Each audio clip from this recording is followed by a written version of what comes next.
스가랴 4장 11절로 14절까지 말씀 우리 한 목소리로 합독하도록 하겠습니다. 내가 그에게 물어 이르되 등잔대 좌우에 두 감람나무는 무슨 뜻이니까 하고 다시 그에게 물어 이르되 금 기름을 흘리는 두 금관 옆에 있는 이 감람나무 두 가지는 무슨 뜻이니까 하니 그가 내게 대답하여 이르되 내가 이것이 무엇인지 알지 못하느냐 하는지라. 내가 대답하되 내 주여 알지 못하나이다 하니 이르되 이는 기름 부음 받은 자 둘이니 온 세상의 주 앞에 서 있는 자니라 하더라. 아멘. 저희 사무실에 가면 프린트가 두 개 있는데요. 한 개가 잉크를 사용하는 프린트입니다. 이게 얘를 우리가 엄청 혹사하고 있는데 엄청 일을 많이 하는 친구예요. 왜 그러냐면 잉크가 무한대로 공급되는 프린트입니다. 커다란 잉크통이 외부에 있고 얇은 관으로 이제 프린트와 연결돼서 계속해서 끊임없이 잉크를 공급합니다. 잉크를 공급받고 명령을 받으면 프린트가 일을 해요. 이것저것 진짜 뽑아냅니다. 엄청나게 많은 일로 혹사당하고 있거든요. 거의 이제 죽어갈 것 같아요. 머지않아 엄청나게 일을 하게 됩니다. 근데 엄청난 공급이 또 그 프린트에게 있어요. 가끔 잉크를 공급하는 그 관에 공기가 차면 잉크가 잘 공급이 되지가 않습니다. 그러면 일을 제대로 못하는데 프린트가 그러고 싶어서 그러는 건 아니겠지만 잉크 공급을 거절하면 일을 못하고 열매도 없습니다. 오늘 우리가 읽고 있는 스가랴 4장 말씀에는 순금 등잔대 환상이 나옵니다. 이 등잔대는 그 성전 성막에서 보아오던 일반적인 등잔대 모양이 아니라 특이하게 생겼고요. 그런데 또 특이한 건 사무실에 있는 이 무한 잉크 프린트처럼 외부에 있는 두 감람나무에 금관으로 연결이 돼서 그때 불을 밝힐 때 썼던 그 올리브 오일이 끊임없이 공급이 됩니다. 끊임없이 빛을 내야 하는 이 등잔대이기 때문에 그렇습니다. 이 끊임없이 빛을 내야 하는 이 등잔대가 무엇입니까? 오늘 새벽에 또 말씀해 주셨는데 스가랴 당시의 상황에서 보면 당시 성전 건축 중이던 그 성전을 말합니다. 신약 시대에는 교회, 더 나아가 예수 그리스도, 또 예수 믿는 우리의 모습까지 의미하기도 합니다. 교회와 구원받은 자들이 빛을 내고 열매를 내야 하는데 공급이 필요한 겁니다. 근데 이 공급되어지는 올리브 오일이 기름은 무엇인가? 이 기름은 성령입니다. 성령의 역사, 성령의 능력. 이 성령의 능력이 계속 공급되어야 빛이 나고 또 열매가 생기는 것입니다. 공급이 있어야 결과가 생기는 것. 우리 잘 아시는 요한복음 15장 말씀 우리 같이 한번 읽어보겠습니다. 요한복음 15장 4절 5절 말씀입니다. 우리 같이 읽어보겠습니다. 내 안에 거하라 나도 너희 안에 거하리라. 가지가 포도나무에 붙어있지 아니하면 스스로 열매를 맺을 수 없음같이 너희도 내 안에 있지 아니하면 그러하리라. 나는 포도나무요 너희는 가지라. 내가 그 안에 거하면 사람이 열매를 많이 맺나니 나를 떠나서는 너희가 아무것도 할 수 없음이라. 예수님으로부터 공급을 받으면 열매라는 결과가 생깁니다. 근데 잘 아시는 이 요한복음 15장 이 말씀에서 제가 좀 주목해 본 것이 있는데 공급받기 위해 붙어 있으라고 하신 부분입니다.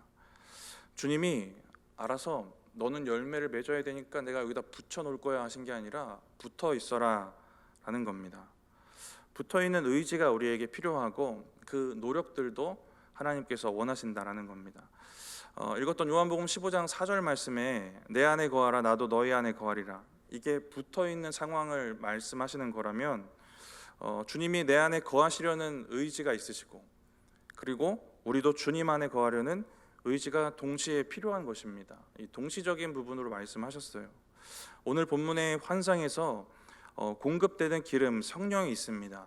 근데 중요한 건 그 공급을 우리가 간절히 원하지 않는다면요. 이것이 우리가 고민해야 될 부분입니다. 제가 말씀드리는 것은 기름을 공급받고자 하는 의지, 성령의 능력을 공급받으려는 간절함이 점점 우리의 모습 가운데 차가워질 수도 있다라는 겁니다. 이것을 기준으로 교회 안에 있는 사람을 두 부류로 나눠 보면요, 성령의 기름을 공급받기를 늘 사모하고 애쓰는 사람, 그냥 기름이 떨어지던 말던 상관이 없는 사람, 이렇게 나눠볼 수 있겠습니다. 잘 알고 계시는 천국 비유 중에 열 처녀 비유에도 기름이 등장하잖아요. 여기도 두 부류의 사람이 등장을 합니다. 우리 마태복음 25장 3절 4절 말씀 우리 같이 한번 읽어보겠습니다. 미련한 자들은 등을 가지되 기름을 가지지 아니하고 슬기 있는 자들은 그릇에 기름을 담아 등과 함께 가졌더니. 결혼식 날 신랑 일행을 10명의 처녀가 기다리고 있고요. 10명의 처녀는 등을 들고 나가서 기다립니다. 그때 혼인이 저녁에 이루어졌기 때문인데요. 근데 중요한 문제가 하나 있는데 시계도 없고 핸드폰도 없고 언제 올지 알 수가 없어요. 대기하고 기다려야 되는 겁니다. 그러려면 불이 꺼지지 않도록 기름이 넉넉하게 준비되어야 합니다. 비유에 등장하는 열 처녀도 이와 같은 결혼 문화 속에서 신랑 일행을 기다리고 있었습니다. 마태복음 25장에 이 비유의 말씀을 쭉 보시면 처녀들은 그 결혼식에 들어갈 거라는 기대감은 그 10명, 미련한 처녀 5과 슬기로운 처녀 5, 10명 다 내가 천국 잔치, 혼인 잔치 들어가겠구나라는 기대가 있습니다. 근데 5명의 미련한 처녀는 기름이 부족해서 기름을 사러 가고 그 사이에 혼인 잔치 문이 열리고 갔다 오니까 다쳐버립니다. 모두 신랑을 기다렸고 혼인 잔치에 대한 기대가 있었고 겉으로 볼 땐 큰 차이가 없었습니다. 근데 결정적으로 차이가 났던 게 준비된 기름입니다. 미련한 처녀들은 등을 준비하는 건 했는데 기름을 준비를 못했어요. 근데 여기 이 비유에서도 이 기름이 말하는 것이 성령입니다. 그러니까 지혜로운 처녀들은 끊임없이 성령을 사모하고 성령을 계속해서 자신에게 공급하려는 열심이 있는 사람입니다. 성령의 역사가 그들에게 있었을 것이고요. 등잔대가 계속 빛이 나는 것처럼 그들에게도 계속 빛이 났을 겁니다. 미련한 처녀들은 그들의 심령을 성령과 새로운 은혜로 채우는 것을 신경 쓰지 않았던 사람입니다. 그러니까 겉으로 보여지는 등은 동일할 수 있는데 성령의 역사, 빛나는가 안 빛나는가, 언제까지 빛나는가, 이거는 다룰 수 있다는 겁니다. 늘 끊임없이 성령과 은혜를 공급받는 것에 애쓰는 사람이 있고 성령과 새로운 은혜를 채우는 것을 신경 쓰지 않는 사람이 있다라는 것이고요. 지금을 사는 우리 이 신앙생활하고 있는 지금 우리의 교회 안에도 분명히 두 부류가 있을 것이다라는 것이고, 때때로 우리의 모습이 그 미련한 처녀들처럼 공급받는 것에 대한 열심과 생각들을 기피하지 못할 때가 있다라는 겁니다. 마지막 때를 기다리고 주님을 기다리고 이 땅에서 열매도 맺고 주님의 사명도 다해야 되는 우리의 입장에서 그 시간을 지나는 동안 성령의 공급이 없으면 절대 안 되는 건 너무나 당연한 얘기고요. 성령의 공급이 있어야 빛도 나고 열매도 맺혀지고 하는 것도 당연한 얘기입니다. 그래서 우리가 이 공급받는 것에 대한 열심, 열정, 갈급함, 이 부분만 잘 돌아보면 우리에게도 넉넉한 성령을 허락하시지 않겠습니까? 주님이 이 비유를 말씀하시고 이렇게 말씀을 마치십니다. 마태복음 25장 13절 말씀 같이 한번 읽어보겠습니다. 그런즉 깨어있으라, 너희는 그날과 그때를 알지 못하느니라. 공급받기에 애쓰고 사모했던 5 처녀는 깨어있는 사람이었겠죠. 오늘 본문의 환상을 주실 때에 오늘 새벽에 우리 목사님도 말씀해 주셨는데 하나님의 천사가 먼저 한 일이 있는데 스가랴를 깨우는 겁니다. 우리 4장 1절 말씀 같이 읽어보겠습니다. 내게 말하던 천사가 다시 와서 나를 깨우니 마치 자는 사람이 잠에서 깨어나는 것 같더라. 깨어 있어야 합니다. 깨어 있어야 들을 수 있고 깨어 있어야 공급이 필요한지도 알고, 공급이 필요한 줄 알면 공급에 대한 갈망도 생기는 것 아니겠습니까? 제가 1장부터 4장까지 스가랴를 이제 우리 큐티책에 따라 묵상을 쭉 하면서 은혜가 되었던 부분이 있는데, 스가랴가 계속해서 질문한다는 겁니다. 계속 물어보고 있어요. 저는 여기서 스가랴의 모습 속에서 은혜가 공급되는 거에 대한 갈증, 갈망이 있구나, 열심이 있구나, 환상을 이해하지 못해서 그냥 포기할 수도 있는데 더 알고 싶고 하나님 뜻이 무엇인지 알고 싶은 열정이 있구나라는 이 모습들을 좀 보게 되었습니다. 스가랴 1장 19절에도 내게 말하는 천사에게 묻되, 스가랴 2장 2절에도 내가 어디로 가느냐 물은즉, 4장 4절에도 내게 말하는 천사에게 물어 이르되, 그리고 오늘 본문 11절과 12절에도 연속해서 두 번이나 묻고 있습니다. 우리 11절, 12절 말씀 같이 한번 읽어보겠습니다. 내가 그에게 물어 이르되 등잔대 좌우의 두 감람나무는 무슨 뜻이니까 하고 다시 그에게 물어 이르되 금 기름을 흘리는 두 금관 옆에 있는 이 감람나무 두 가지는 무슨 뜻이니까 하니, 묻는 열정이 있고요, 알고자 하는 열정이 있습니다. 말씀을 공급받고자 하는 열정이 있습니다. 알고자 하는 열정이 있기 때문에 우리가 지금 이 자리에 있고 하나님이 또 알려주시는 것 아니겠습니까? 저도 성경 말고도 가끔 알고자 하는 열정이 막 불타오를 때가 있는데, 한 가지 주제에 꽂히면 이걸 제대로 이해하고 이 분야의 사람들과 대화를 나눌 수 있을 정도까지 파고 파는 습관이 있습니다. 사역이 바쁘면 이제 이것도 못하는 건데 사역이 여유로웠나 봐요 그때는. 지금 월드컵 중인데 지금 축구를 지금도 엄청 좋아하는데 한 10여 년 더 넘게 전에 축구에 그 지식적으로 꽂혀가지고 막 연구하고 지식을 파고 팠던 기억이 납니다. 잘 기억은 나지 않는데 지금은 경기 막 분석, 전술 파악 막 이런 것들을 공부하고 막 파고 팠던 기억이 나요. 제가 어느 정도까지 팠냐면, 예전에 지금도 있는 그 다음이라는 사이트를 혹시 아십니까? 네. 두세 분만 아시네요. 인터넷을 안 하시는 우리 성도님들 거룩하게 사십니다. 다음이라는 사이트가 있습니다. 옛날에는 네이버와 양대 산맥이었던 다음이라는 사이트가 있는데 지금은 사라졌는데요. 그 스포츠란에 그 축구 토론방이라는 게시판이 있어요. 근데 거기에다가 자유롭게 축구에 대한 얘기를 쓸 수가 있습니다. 근데 놀라운 혜택이 뭐냐면 이 글이 공감을 많이 얻으면 어디에 이게 가냐면 다음 메인 페이지에 가요. 제가 얼마나 파고 파서 이 글을 썼는지 그 글이 메인 페이지에 실린 적이 몇 번이 있거든요. 이 정도로 파고 팠는데 그 파는 일을 이제 몇 년 전에 그만뒀는데, 이게 글을 쓰다 보니까 사람들이 공감이 얻는 글이 어떤 부류인가 봤더니 비판과 비난하면 엄청나게 공감받더라고요. 제가 메인에 올라갔던 글이 어떤 글이었냐면 10년도 더 전에 있었던 일인데 조광래 감독이 한국 대표팀을 맡았을 때입니다. 만화축구라는 되게 이상적인 축구를 했던 사람이고, 근데 그게 한국 현실에 맞지 않았던 상황이었고요.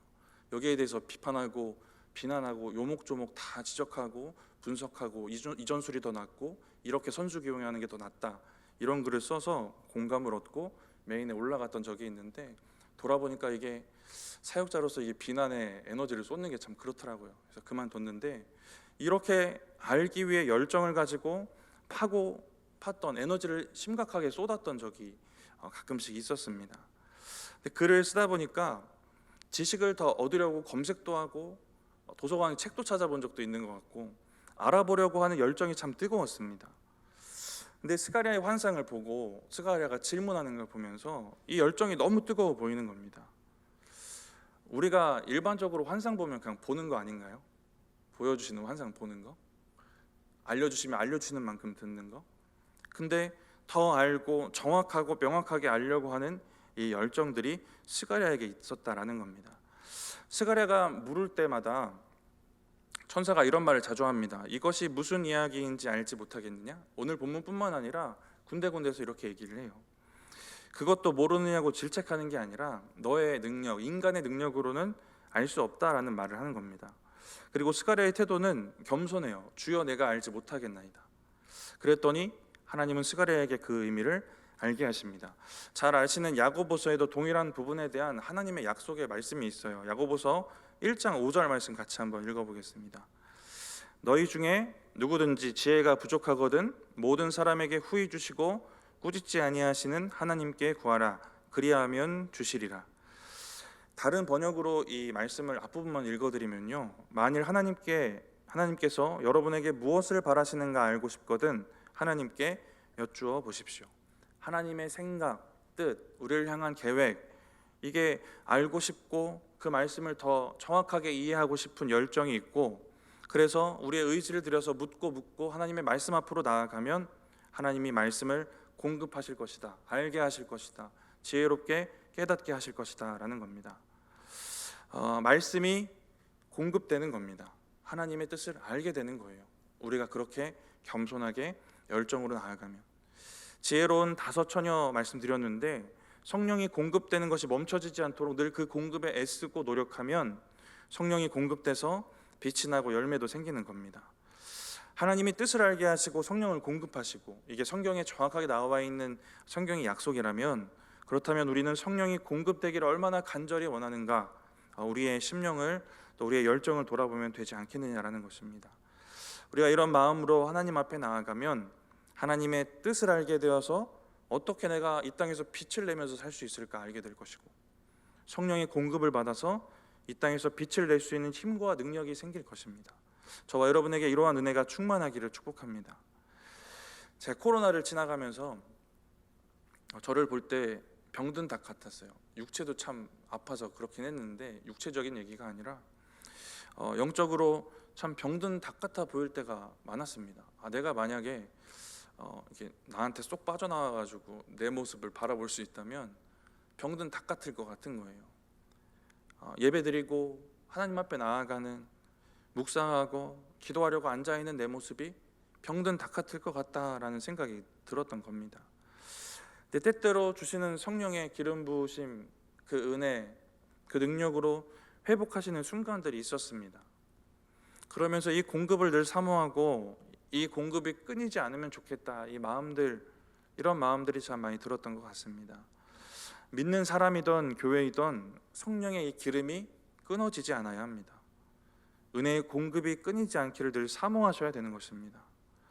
그래야 저와 여러분을 통해서 빛도 나고, 꺼지지 않는 등불처럼 빛도 나고, 생명도 흘러가고, 하나님도 드러나고, 교회가 꺼지지 않는 불빛으로 환하게 빛나고, 그걸 세상에 비춰지게 되고 세상이 하나님을 알고, 이런 역사들이 일어나는 것 아니겠습니까? 우리를 병든 닭같이 않게 하는 게 성령님이시지 않겠습니까? 교회가 교회답게 하는 것, 교회 불이 꺼지지 않게 하는 것이 성령입니다. 이러한 성령의 충만한 은혜를 늘 사모하시기 바랍니다. 이제 등잔대가 무엇이고 기름이 무엇이고 이제 알았는데, 그리고 이걸 사모해야 된다는 것도 알았는데, 그러면 두 감람나무는 무엇일까요? 우리 14절 말씀 같이 읽어보겠습니다. 이르되 이는 기름 부음 받은 자 둘이니 온 세상의 주 앞에 서 있는 자니라 하더라. 14절에 두 감람나무가 무엇인지, 누구인지 두 가지 특징, 힌트가 나옵니다. 첫 번째는요, 기름 부음 받은 자이고요, 두 번째는 주 앞에 서 있는 자입니다. 기름 부음은 아무나 받지 못합니다. 왕, 제사장, 선지자, 이렇게 세 부류가 받을 수 있고요. 환상이 주어졌을 당시 기름 부음 받았던 중요한 인물 두 사람이 나오는데, 3장 우리 묵상할 때도 나왔던 인물이기도 한데요, 여호수아라는 제사장이 있고요, 오늘 4장에 등장하는 이스라엘의 리더였던 스룹바벨이 있습니다. 그러니까 오늘 본문의 환상은 여호수아와 스룹바벨을 통해서 성전이 반드시 재건될 것이다 라는 예언입니다. 그 당시의 상황과 당시 사람들에게는 성령이 당시에 왕의 역할을 했던 스룹바벨과 제사장 여호수아에게 임하셔서 그들을 통해 성전이 세워지게 하신다라는 겁니다. 이들에게 기름을 부어서 성전을 밝게 밝히실 것이다 라는 것입니다. 그리고 이 두 감람나무는 궁극적인 의미로는 제사장이면서 왕이신 유일한 분이 한 분 계시죠. 예수 그리스도. 이 두 가지를 한 몸에 지니신 예수 그리스도를 말합니다. 그리고 이제 지금입니다. 지금 우리가 살아가는 현재에 이 두 감람나무는 누구일까입니다. 요한계시록에 보면 두 감람나무 말씀이 한 번 더 등장을 하는데요, 요한계시록 11장 4절 말씀 같이 한번 읽어보겠습니다. 그들은 이 땅에 주 앞에 서 있는 두 감람나무와 두 촛대니, 우리 또 계시록 11장 6절을 읽어볼 텐데, 그 두 감람나무, 계시록에 나오는 이 감람나무는 누군가 알 수 있게 됩니다. 우리 같이 한번 읽어보겠습니다. 그들이 권능을 가지고 하늘을 닫아 그 예언을 하는 날 동안 비가 오지 못하게 하고, 또 권능을 가지고 물을 피로 변하게 하고, 아무 때든지 원하는 대로 여러 가지 재앙으로 땅을 치리로다. 이 내용들을 잘 살펴보면 이 두 사람이 모세와 엘리야라는 것을 알게 됩니다. 오늘 본문에는 그 당시 상황에서 여호수아와 스룹바벨이었다 말씀드렸고요, 궁극적으로는 예수 그리스도입니다. 이 모든 인물들이 본질적으로 가지는 그 특징이 같고, 그래서 하는 일과 사명이 같습니다. 제사장이면서 왕입니다. 제사장이면서 왕의 사역, 이 사명이 주어진 것입니다. 이러한 본질적인 특징과 사명이 주어진 것이 지금 우리가 살아가는 지금에는 교회에 있고 교회 안에 속해 있는 저와 여러분들입니다. 왕 같은 제사장으로 부름받은 저와 여러분이에요. 우리를 기름 부어서 성령 하나님이 교회를 밝히시고, 밝혀진 교회로 세상을 밝히시고, 교회인 저와 여러분이 밝히 빛나게 되는 겁니다. 이게 우리의 사명, 우리에게 주어진 두 감람나무의 사명입니다. 중요한 것은 왕 같은 제사장이 져야 하는 것입니다. 제사장의 직분을 우리에게 적용하고 설교할 때 하나님과 화목하게 하는 역할이다, 이 얘기는 우리가 너무 많이 나눴습니다. 근데 저는 서두에 말씀드린 것처럼 우리가 먼저 공급받아야 되는 입장에서, 그리고 14절에 주 앞에 서 있는 자라는 이 말씀을 근거해서 하나님 앞에 먼저 서는 사람, 하나님 앞에 바르게 서 있는 사람이다라는 것을 함께 기억하기 원합니다. 바르게 안 서 있고 율법대로 안 서 있으면 그냥 쓰러져 죽는 게 그때 제사장들입니다. 제대로 말씀하신 대로 안 하고 성전의 성막에 있는 불을 밝히고 그렇게 들어갔다가는 그냥 죽어버리는 게 그때 제사장이에요. 바로 서 있고 하나님 앞에 제대로 서 있고 하나님을 두려워하고 하나님의 은혜를 사모하는 사람, 은혜의 통로가 되는 사람, 그런 제사장 되시기 바랍니다. 말씀 마치면서 왕 같은 제사장이 되어서 성령의 역사를 이루고 또 교회를 밝히 비추고 세상을 비추는 이러한 거룩한 직분과 사명을 위해서 다시 한번 서두에 말씀드린 권면을 다시 한번 드리고 싶습니다. 하나님의 말씀이 공급되기를, 성령의 기름이 공급되기를 간절히 사모하시는 저와 여러분들 되시기 바랍니다. 우리가 가진 것으로는 할 수 없는데 성령의 능력으로는 할 수 있습니다. 우리 마지막으로 스가랴 4장 6절 말씀 함께 읽고 마치도록 하겠습니다. 그가 내게 대답하여 이르되 여호와께서 스룹바벨에게 하신 말씀이 이러하니라. 만군의 여호와께서 말씀하시되 이는 힘으로 되지 아니하며 능력으로 되지 아니하고 오직 나의 영으로 되느니라. 아멘.